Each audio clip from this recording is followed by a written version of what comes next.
جون سال 2022 یک آمبولانسی با سرعت داشت میرفت به سمت بیمارستان، چون کسی که داخل آمبولانس بود وضعیت خیلی وخیمی داشت. وقتی که بیمار رو میرسونن به بیمارستان و دکترها بیشتر بررسیش میکنن، به خاطر صحنه‌ای که داشتن میدیدن قلبشون به درد میاد و این میشه که نیروی پلیس رو خبر میکنن.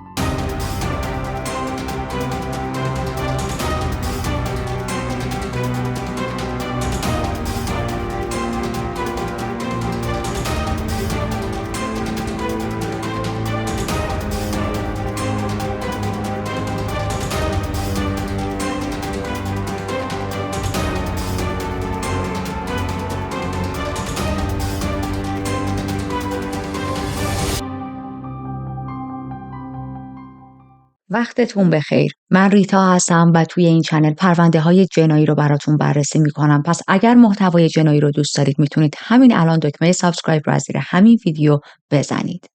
لوکیشن پرونده امروز در کلیولند توی اوهایو در آمریکا اتفاق میافته، اما مثل روال همیشگی بریم تا با شخصیت های واقعی داستان آشنا شیم. یکی از شخصیت های اصلیمون آقایی به اسم تریویان هیوز، متولد 2004. تریویان از خانواده‌ای با وضع مالی پایین بود. با مادرش زندگی میکرد. مادر و پدرش از هم جدا نشده بودن، اما پدرش نقش خیلی کمرنگی داشت توی زندگیشون.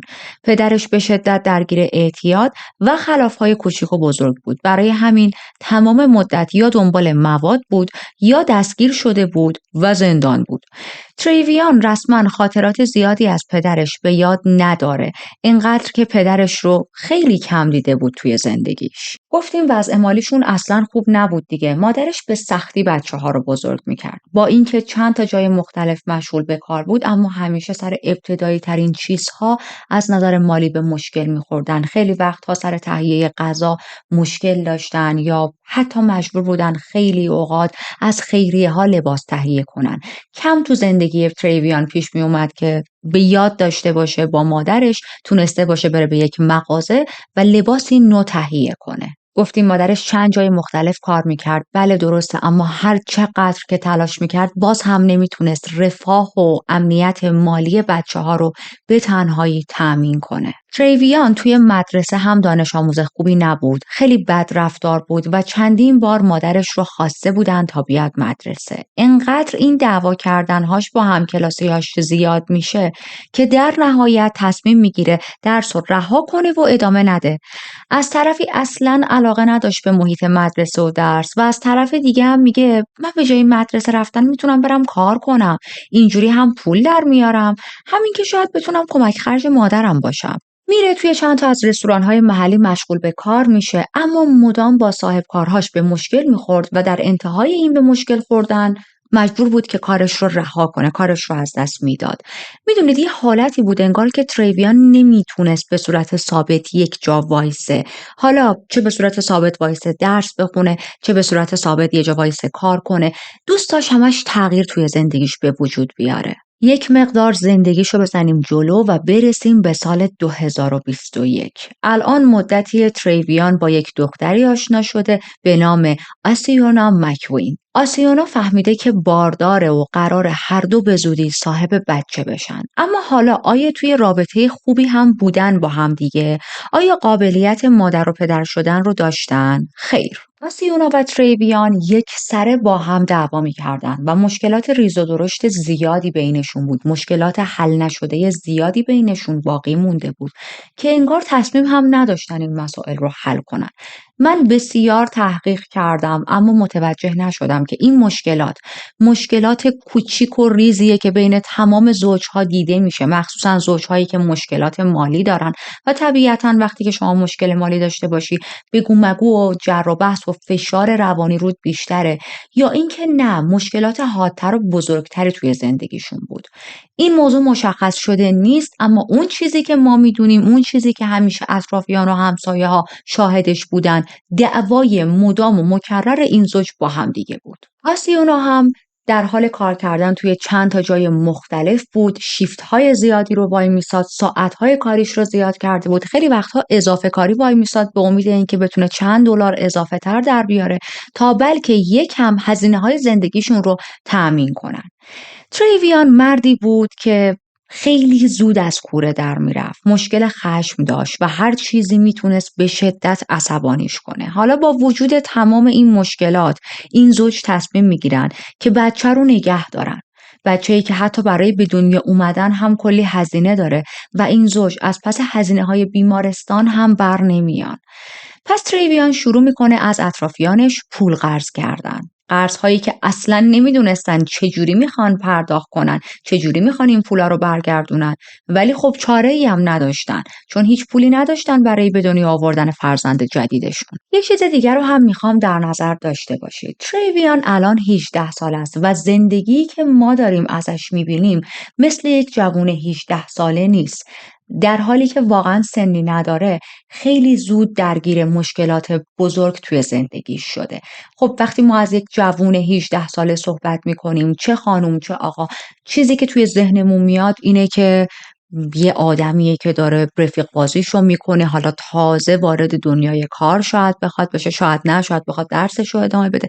تریویان اینطوری نیست. تریویان مثل یک مرد 40 ساله الان توی مشکلات. دوست دخترش هم همینطور، آسیونا هم همینطور. آسیونا هم سنش خیلی کمه. ذکر نکرده بودن تاریخ تولد دقیق آسیونا رو، من هر چقدر تحقیق کردم، اما این رو میدونم که خیلی سنش کم بود. حالا یا اصلا همسن تریویان بود یا چند سال از اون کوچیک‌تر بود. اون هم خیلی زود درگیر پروسه مادر شدن و کار کردن و خرج و مخارج خونه رو دادن شده بود. میدونید پوینتم چیه؟ این دو نفر هنوز خودشون بچه‌ن، هیچ تجربه‌ای از زندگی مشترک، از فرزندآوری ندارن و الان خودشون تبدیل دارن میشن به مادر و پدر. خب راجع به خانواده تریویان که گفتیم هیچ حسابی نمیشد روشون باز کرد. یعنی جوری بود که اگر خانواده تریویان از اینا پول نمیخواستن، پولی هم نمیدادن. خانواده اون که برن کنار.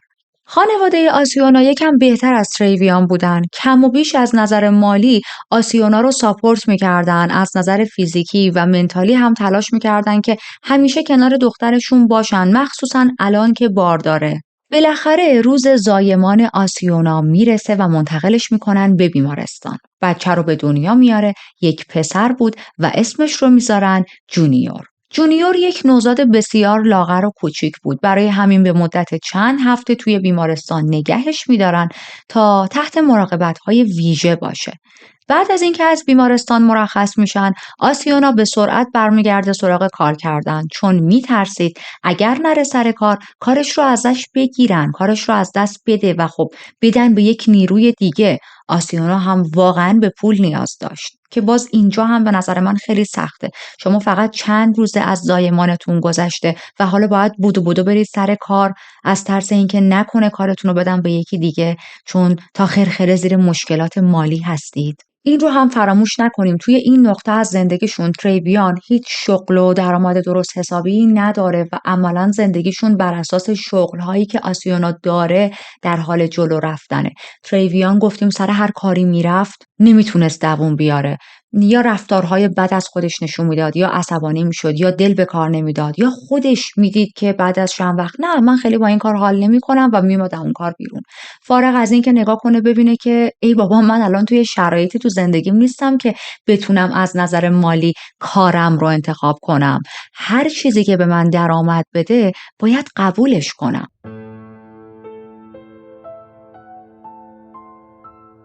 بریم به 25 ماه جون سال 2022، روزی که آسیونا مثل همیشه صبح زود خونه رو ترک میکنه تا بره سر کار و تریویان با جونیور توی خونه تنها بودن. آسیونا خبر نداشت اون روز قراره آخرین روزی باشه که جونیور رو میبوسه و میبینه. ببینید من از اینجا به بعد دارم عین چیزی رو تعریف میکنم که خود تریویان بعدها میگه. نمیدونیم چقدر این حرفش درسته یا غلط، به دو دلیل. یکی این که توی اون خونه هیچ دوربین مداربسته‌ای وجود نداشت که از اتفاقها چیزی ضبط کنه. دو این که بجز تریویان و نوزادشون کس دیگه‌ای توی خونه نبود، مثلا آسیونا نبود که بتونه شاهد این مسائل باشه. تریویان میگه که من بچه رو گذاشتم توی اتاق و از اتاق زدم بیرون تا چند تا از کارامو انجام بدم. وقتی بعد از چند دقیقه برگشتم دیدم که بچه صورتش قرمز شده و داره خیلی عجیب غریب دست و پا میزنه. یه حالتی که انگار به سختی داشت نفس میکشید. به سرعت با پلیس تماس میگیرن. نیروی پلیس میرسه و وقتی وضعیت وخیم بچه رو میبینن به سرعت با آمبولانس تماس میگیرن. مشخص بود که یک مشکلی در رابطه با گلوی این بچه وجود داره. آمبولانس میاد و با سرعت هرچه تمامتر بچه رو میرسونن به بیمارستان. جونیور رو میبرن توی بخش امرجنسی تحت مراقبت‌های ویژه قرار میدن و دکترها اونجا وقتی داشتن معاینش میکردن میفهمن که یه چیزی تو گلوی این بچه گیر کرده. وقتی تلاش میکنن این شیء خارجی رو در بیارن میبینن یک دستمال مرطوب توی گلوش بوده. خب این خیلی عجیبه. چرا باید تو گلوی یک نوزاد دستمال مرطوب باشه؟ اول از همه این که ما راجع به یک کودک 2-3 ساله صحبت نمی کنیم که الان در حال راه رفتن باشه یا 14 پا رفتن رو یاد گرفته باشه و بگیم برای خودش تو خونه داره راه میره، هر چیزی دستش میرسه رو برمیداره میذاره تو دهنش. نه، ما داریم راجع به یک نوزاد نوپا صحبت میکنیم. این از این. مورد دوم این که فرض رو بر این میذاریم دستمال مرطوب کنارش بوده و من تجربه بچه ندارم، اما بر اساس مطالعاتی که کردم متوجه شدم میگن که بچه ها وقتی کوچیکن و حتی خیلی هاشون تو سنین نوزادی اولین چیزی که دیسکاور میکنن، به اصطلاح کشف میکنن، با دستشونه که یه سری چیزا رو بردارن بزنن تو دهنشون. یعنی این یکی از راههای اکتشاف دنیاست براشون. خیلی خوب، اوکی باشه. ما داریم از یک دستمال مرطوب صحبت میکنیم، نه از مثلا دستمال کاغذی. دستمال مرطوب جنسش کلافتر از دستمال کاغذیه و گلوی یک نوزاد باریکتر و کوچیکتر از گلوی ما آدم هاست. یک نوزاد چجوری میتونه دستمال مرطوبی که کنارش بوده رو برداره و فرو کنه تو حلق خودش؟ نمیشه. حتی ما که آدم بزرگیم وقتی که بخوایم یه چیزی رو مثل دستمال مرطوب فرو کنیم تو گلومون، بدنمون ناخودآگاه پسش میزنه، عق میزنیم، چه برسه به یک بچه. به علاوه این که من یه مطلب دیگر رو هم داشتم میخوندم در رابطه با این کیس. حالا اگر شماها تجربه بچه دارید و من دارم اشتباه میگم حتما منو اصلاح کنید، مشکلی نداره، من هم یاد میگیرم ازتون. اما توی این مطلب میگفت که نوزادها هنوز کار کردن با انگشتای دستشون رو یاد نگرفتن کامل. یعنی این که یک نوزادی قالب دستش جوری باشه که این دستمال رو برداره تو دستش جا بده بعد اینطوری بکنه تو حلقش، یه ذره ایمپاسیبله، یه ذره با عقل جور در نمیاد. اون نوزاد تازه داره یاد میگیره که انگشتاشو چجوری تکون بده، چیکار باید بکنه. من حتی یه سری ویدیو دیدم بچه‌های 2-3 ساله یکی از آموزشاشون اینه که مثلا آب میوه بردارن، یه نوشیدنی بردارن و سعی کنن با دستشون جوری هندلش کنن که توی لیوان بریزن. یعنی ببینید شما تا 2-3 سالگی شاید نتونید خیلی فوکوسی که ما بزرگسال‌ها با دستمون داریم رو داشته باشید. به هر حال دکترها تمام تلاششون رو میکنن، تمام نیروشون رو میذارن، اما متاسفانه جونیور جونش رو توی بیمارستان از دست میده. دلیل مرگ خفگی بر اساس قرار گرفتن یک جسم سخت توی راه تنفسیش بود. دستمال مرطوب راه نفس بچه رو بسته بود و باعث شد که نفسش بند بیاد و جونش رو از دست بده. دکترها کمی گیج بودن، نمیدونستن که این دستمال بر اساس حادثه رفته توی گلوی بچه یا به صورت عمد یه نفر این دستمال رو فرو کرده توی گلوش. از اونجایی که ما داریم راجع به مرگ مشکوک یک کودک حرف میزنیم، پزشکا به سرعت پلیس رو خبر میکنن. پلیس میاد توی بیمارستان تا تحقیقاتش رو شروع کنه و بدن بچه رو هم میبرن برای آزمایشات مخصوص توی پزشکی قانونی. با تریویان صحبت میکنن و میپرسن که چه اتفاقی افتاده. تریویان میگه من بچه رو گذاشتم توی اتاق و رفتم که موبایلم رو بیارم. وقتی برگشتم دیدم بچه در حال خفه شدنه. خب دیگه الان آسیونا رو خبر کرده بودن، باید از سر کارش میومد و اون هم با پلیس صحبت میکرد. آسیونا میاد با پلیس حرف میزنه و میگه من اون روز صبح قبل از اینکه خونه رو ترک کنم جونیور رو بوسیدم و همه چیز در رابطه با جونیور عادی بود، همه چیز پرفکت بود. بچه ما هیچ مشکل فیزیکی یا مشکل تنفسی نداشت، کاملا توی شرایط سلامت نرمالی به سر می برد. به هر حال پلیس ازشون تشکر میکنه، بهشون میگه که در تماس باشید با ما، ممکنه برای سوالات بیشتر بیایم سراغتون. و بعد از چند روز اتفاقا پلیس برای سوالات بیشتر هم میاد سراغشون. میان تریویان رو دستگیر میکنن، چون تریویان اون روز تنها کسی بود که با این بچه توی خونه تنها بود. میبرنش برای بازجویی و بازجویی رو باهاش اینجوری شروع میکنن که تو بچه رو کشتی؟ چرا بچه رو به قتل رسوندی؟ و تریویان میگه که نه، من این کارو نکردم، من بیگناهم، من باعث خفگی این بچه نشدم. اما وقتی که این بازجویی ها رو ادامه میدن، هی با روش های متفاوت تر، با پرسیدن سوال های متفاوت تر، حرف متفاوتی میزنه. میگه که آسیونا صبح خونه رو ترک کرد رفت. بعد از اینکه از خونه رفت بیرون، من بچه رو بغل کردم و بردم گذاشتمش توی لیوینگ روم. ببینید اولین تغییر، گفته بود که بچه توی اتاق بود، من پیشش بودم، رفتم که یه چیزی از مثلا حال پذیرای اینا لیوینگ روم بردارم. ولی حالا داشت میگم من بچه رو بردم گذاشتم توی لیوینگ روم، یا همون فکر می‌کنم حال میگیم ما بهش. شیشه شیرشو دادم بهش که شیر بخوره و خودشو کثیف کرد. دستمال مرطوب آوردم که تمیزش کنم و بسته دستمال مرطوب رو گذاشتم روی شکم جونیور. بعدش رفتم دستشویی برای چند دقیقه و وقتی برگشتم دیدم بچه زنده است، داره دست و پا میزنه و حالتیه که انگار رفتارش طبیعی نیست. متوجه شدم که شاید در حال خفه شدنه، اما خودم کاری انجام ندادم و به سرعت با 911 تماس گرفتم. پلیس ازش میپرسه فکر میکنید چجوری اون دستمال مرطوب رفته بود توی گلوی نوزاد؟ تریویان میگه خب قطعا بچه خودشون دستمال مرطوب رو برداشته و خورده و توی گلوش گیر کرده دیگه. خب این حرف واقعا عجیبه. ما داریم راجع به یک کودکی که هنوز 3-4 ماهش هم نشده صحبت میکنیم و به دلایلی که عقب‌تر بهتون گفتم، از نظر علمی، از نظر تئوری، از نظر فیزیک بدن، یک نوزاد نمیتونه این کار رو با خودش بکنه. و این رو هم من بگم، این دستمال پارچه‌ای کاملا گوله شده بود تو گلوی این بچه. یه حالتی که انگار یه شخص دیگه‌ای این دستمال رو گوله کرده و فرو کرده تو حلقش. یه بچه نمیتونه خودش این کار رو کنه، یک نوزاد نمیتونه. ببینید یعنی انقدر تریویان به عنوان یک پدر اطلاعاتش راجع به کودکان، راجع به نوزادها کمه که حتی نمیدونست چجوری باید یک دروغی رو به پلیس بگه. پرونده این بچه رو میفرستن به یک تیم فوق حرفه‌ای پزشکی و اونا هم بعد از بررسی مدارک و شواهد میگن که نه، امکان نداره یک نوزاد با اون جثه کوچیک بتونه دستمال مرطوب رو توی گلوش گوله کنه.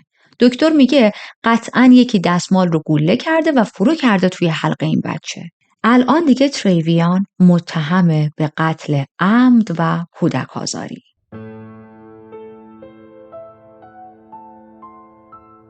دادگاه‌های تریویان توی ماه می سال 2024 آغاز میشه. تریویان توی دادگاه‌هاش هم داستانش رو تغییر نمیده، به همون حرف‌هایی که توی بازجویی با پلیس زده بود چسبیده بود، چیزهایی که من هم برای شما تعریف کردم. دادستانی توی دادگاه کاملا این موضوع رو توضیح میده که یه بچه با اون سن و جسه نمیتونه دستمال رو خودش توی گلوش فرو کنه.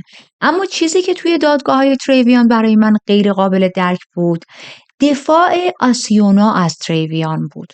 آسیونا باور داشت که تریویان همچین کاری نکرده و بیگناهه.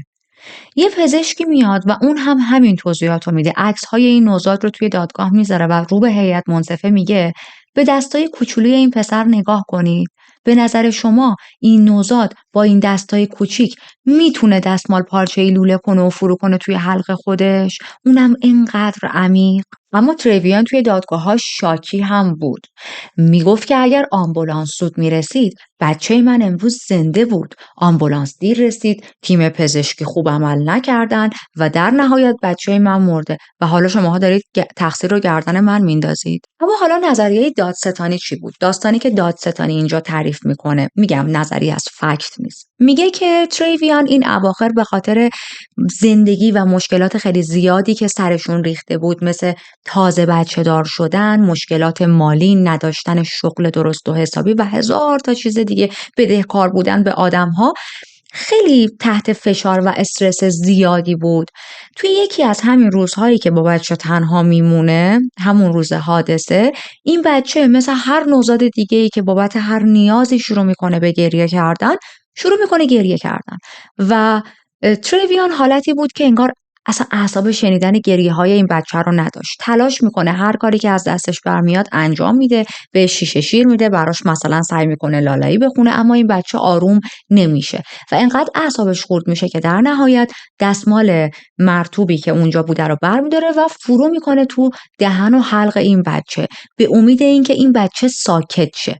اما حواسش نبوده که با دستای بزرگش وقتی یه کوچولو این دستمال مرطوب و فشار بده، چون این بچه صورتش خیلی کوچیکه، جثه‌ش خیلی کوچیکه، زیاد از حد تو گلوی بچه فرو میره.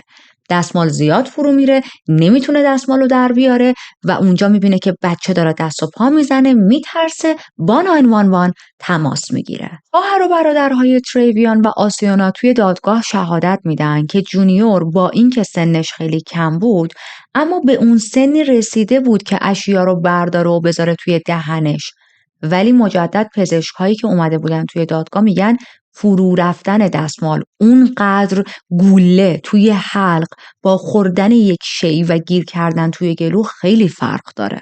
وکیلش میگه قطعاً این یک حادثه بود و حادثه برای هر پدر و مادری ممکنه اتفاق بیفته. فراموش نکنیم که پدر و مادرها کابوسشون اینه که بچهشون رو از دست بدن، که البته من زیاد با این حرف موافق نیستم. نه تمام پدر و مادرها، کم کیس کودک کشی وجود نداره و ما هم خیلی هاشو با هم توی همین چنل بررسی کردیم.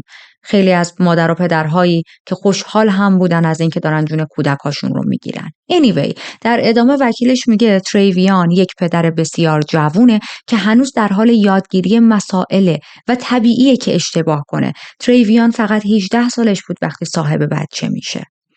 تریویان میگه من بعد از مرگ پسرم میترسم از دستمالهای کاغذی و پارچه‌ای استفاده کنم چون منو یاد مرگ جونیور میندازن. سری چیزا جور در نمیومد.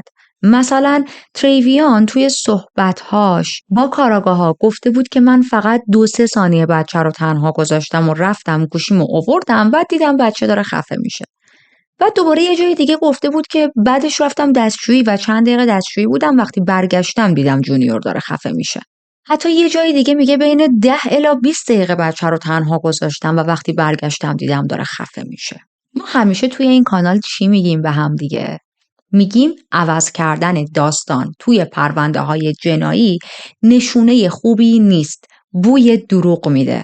طرف توی شهادت اولیش یه چیزی گفته، یادش رفته داستانش چی بوده چون دروغ بوده، نمیتونه دیگه بهش بچسبه به همون دروغش و بعد دیگه هرچی ازش میپرسن هی دروغهای متفاوت میگه به امید اینکه بالاخره برسه به همون اولین استیتمنتی که داده بود، به همون اولین دروغه، که در جریان هی این عوض کردن حرفا، هی تلاش کردنها، داره به پلیس اینو میگه که ببینید من دارم دروغ میگم به شما. چون وقتی یک اتفاقی مشخص باشه که آدم دیگه نباید هی داستانش رو عوض کنه. اتفاقا دادستانی هم توی این دادگاه همین حرف رو میزنه، میگه اگه این آدم داره حقیقت رو میگه چرا انقدر داره داستانهاش رو عوض میکنه. روزی که ما تو بیمارستان باش بازجویی کردیم، باش صحبت کردیم، در واقع یه چیزو بهمون گفت، بعدش که رفتیم دستگیرش کردیم آوردیم ازش بازجویی کنیم چند تا داستان متفاوت گفت. الان امروز توی دادگاه داره یک داستان متفاوتی میگه. خب چرا هی داره این حرفا رو عوض میکنه؟ حقیقت که هرگز عوض نمیشه. تریویان کلاً وجه خوبی نداشت توی دادگاه، سوای این که گفتیم خیلی مشکل کنترل خشم داشت و افرادی بودن که اومدن بر علیه شهادت دادن، گفتن این آدم خیلی زود جوشه، خیلی زود از کوره در میره و اینا. یه چیزی که داشت و تو دادگاه خیلی ازش خوششون نمیومد این بودش که خیلی زیاد وید میکشید. همیشه یه وید دستش بود و همیشه های بود. نه اینکه من بخوام الان جاج کنم بگم هر کسی که وید میکشه آدم بدیه، اینا نه. کار من جاج کردن خصوصیات و ویژگی های رفتاری آدم ها نیست در این چنل به هیچ عنوان. من فقط دارم اون دیدگاهی که توی دادگاه وجود داره رو بیان میکنم. اینکه حالا یه نفر بخواد صبح تا شب وید دستش باشه بکشه یا نکشه تصمیم شخصی خود آدم هاست. اما در رابطه با دادگاه تریویان این مدام وید کشیدن و همیشه های بودنش خیلی بد شده بود، براش وجهه خرابی رو درست کرده بود. پلیس هایی که اول از همه رفتن خونه تریویان توی دادگاه میگن وقتی ما رسیدیم خونهش دیدیم که یه جا وایساده در حالی که یه دستمال توی دستاش مچاله شده و ما اون موقع نفهمیدیم داستان چیه، اما الان میتونیم دلیلش رو بفهمیم. اتفاقا این پلیس ها روی یونیفرمشون دوربین هم داشتن و وقتی فیلم ها بازبینی میشه میبینن که بله، از دور حالتیه که انگار تریویان اون روز یک دستمال سفیدی توی مشتش مچاله شده بود که میتونه نشون از ترس و استرسش باشه به خاطر کاری که کرده. خب طبق شهادت‌هاش میگفت بچه خودش دستمال توی حلقش فرو کرده دیگه. پس تو چرا یه دستمال دیگه توی دستته؟ این یکی دستمال تو دستای تو چی کار میکنه؟ ولی با وجود تمام این مدارک و فکت ها همچنان تریویان میگفت که من بیگناهم. میگه من پسرمو نکشتم و دارم حقیقت رو میگم، پای حرفام هم وای میستم.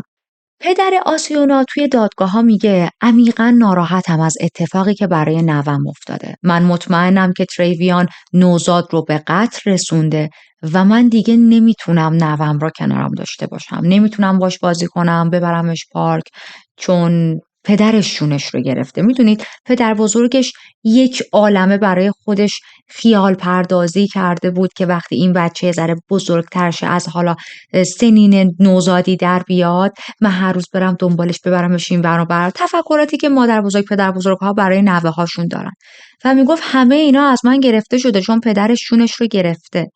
در انتها هم میگه امیدوارم دادگاه حق نوم رو پایمال نکنه و حکم عادلانه‌ای به تریویان بدن، چیزی که مستحقشه. عموی خود تریویان هم میاد توی دادگاه. حالا عمو یا داییشو نمیدونم چون توی منابع با اسم آنکل ذکر کرده بودن. به هر حال میاد توی دادگاه بر علیه تریویان شهادت میده و میگه که یک انسان خیلی باید بیرحم باشه که با بچهش چنین کاری کنه. به نظر من تریویان مستحق نفس کشیدن توی هوایی که ماها داریم نفس میکشیم نیست. در انتها هم میگه لطفاً عدالت رو در حق اون نوزاد اجرا کنید. الان دیگه وقت حکم نهایی بود. هیئت منصفه 3 ساعت میرن برای شور تا ببینن چه حکمی باید به تریویانی که الان 20 ساله شده بدن. تریویان مجرم بود به قتل عمد و کودک آزاری. حکمش حبس ابد بود با گذروندن حداقل 15 سال و بعد درخواست برای آزادی مشروط. همونطوری که اول دادگاهاشون بهتون گفتم، آسیونا در طول دادگاه تمام قد پشت تریویان وایساده بود و میگفت که من مطمئنم تریویان بچه رو به قتل نرسونده، اون قاتل نیست، من بهش اطمینان دارم و تو تمام مراحل داشت از تریویان فقط و فقط دفاع میکرد. این دفاع برای شخص خود من از این نظر عجیبه که آسیونا مادر کودکیه که به قتل رسیده و تمام مدت میگه که دادستانی اشتباه میکنه، قاضی اشتباه میکنه، هیئت منصفه هم اشتباه کرده و همتون با هم حکم خیلی اشتباهی رو به تریویان دادین. البته این حرف رو به این ریلکسی که من الان دارم برای شما بیان میکنم نمیزنه ها. بلند میشه، فریاد میزنه، دادگاه یه مقدار به هم میریزه، مجبور میشن بگیرنش، بشونن سر جاش روی صندلی. ولی به هر حال آسیونا تصمیم گرفته بود با وجود این همه مدارک و شواهد تا لحظه آخر از تریویان دفاع کنه. پرونده امروز به اتمام رسید. من بعضی از جزئیات رو نداشتم که در اختیار شما بذارم، مثلا مثل کودکی آسیونا، یا خیلی تحقیق کردم ببینم خانواده آسیونا که توی دادگاه اومدن و انقدر بر علیه تریویان صحبت کردن، مثلا پدر آسیونا که اومد گفت نوه من رو این آدم کشته و حرفهایی که زد، در طول رابطه این دو نفر چه طرز تفکری داشتن، اصلا موافق رابطه این دو نفر بودن نبودن، اما هیچ اطلاعاتی وجود نداشت. اول از همه این که پرونده خیلی پرونده داغیه، دادگاهاش تازه تموم شده، گفتم بهتون تو سال 2024 دادگاهش آغاز شد و تموم شد. دوم این که بعضی از پرونده ها اینجوریه، مخصوصا پرونده های جدید، خانواده ها نمیذارن یا از میدیا شکایت میکنن اگر که خبرنگارها زیاد برن و زندگیشون رو شخم بزنن. وقتی که این کارو نکنن ما هم اطلاعات خیلی زیادی رو نداریم که بتونیم در اختیار شما قرار بدیم. اما مثل روال همیشگی پرونده بریم تا کیس رو با زنده نگه داشتن یاد و خاطره این نوزاد که خیلی تایم کمی هم توی زندگی بود متاسفانه به پایان برسونیم. جونیور یکی از جوانترین مقتولین ما توی این کانال حساب میشه. فرصت این رو پیدا نکرد که ابعاد مختلف دنیا رو کشف کنه. مادر بزرگ و پدر بزرگش واقعا عاشقش بودن. آرزو داشتن بزرگ شدنش رو ببینن. مرگ جونیور یکی از مرگ‌های دردناک بود. اون چندین دقیقه به سختی نفس کشیدن رو تجربه کرد و در انتها جونش رو از دست داد. درسته که سنش خیلی کم بود، اما سن پایین از اهمیت جونش کم نمی‌کنه و مرگش قلب هزاران آدم رو به درد آورد. یادش زنده و گرامی. مثل همیشه دوست دارم کامنت شما رو در رابطه با این پرونده بخونم. نظرتون چیه؟ برای خیلی ها این سوال پیش اومده بود که شاید تریویان واقعا یک پدر جوان و بی‌مسئولیت بود که بر اساس حادثه فرزندش رو از دست داد، یا اینکه یک لحظه این پدر جوان و کم مسئولیت بی‌مسئولیت یک لحظه بر اساس خشم دستمال رو فرو کرد تو گلوی این بچه، اما دیگه دیر شده بود و نمیتونست دستمال رو در بیاره. یا حالت سوم، تریویان و آسیونا با هم نقشه قتل این بچه رو کشیده بودن. برای همینم آسیونا انقدر با اطمینان در تمام طول دادگاه داشت از تریویان دفاع میکرد و میگفت که من میدونم دوست پسر من قاتل نیست. نمیدونم نظر شما چیه؟ شما با کدوم از این 3 نظر موافقید؟ یا شما نظریه جدیدی دارید؟ حتما برای من بنویسید. من تمام کامنت ها رو میخونم. حتی اگر فرصت نکنم جواب بدم، گاهی تلاش میکنم با یک قلب براتون ریپلای بذارم که بفهمید من کامنت شما رو خوندم. فقط فرصت نیست بشینم خیلی براتون تایپ کنم، چون ترجیح میدم وقتم رو بیشتر برای تولید محتوای خوب واسه شما بذارم. اما تمام کامنت ها رو میخونم. اگر فراموش کردید لایک کنید، لایکتون خیلی منو خوشحال میکنه، یادتون نره. و اما از همه مهمتر، اگر هنوز کانال رو سابسکرایب نکردید 1 ثانیه از شما وقت میبره، اما من رو اندازه 1 سال شاید بیشتر خوشحال کنه. ممنون که با من همراه بودید. به امید این که ما اینقدر پرونده کودک کشی در این کانال کاور نکنیم و آدم‌ها یک مقدار با مسئولیت تر شن. دمتون گرم تا اینجا همراه بودید. به زودی میبینمتون.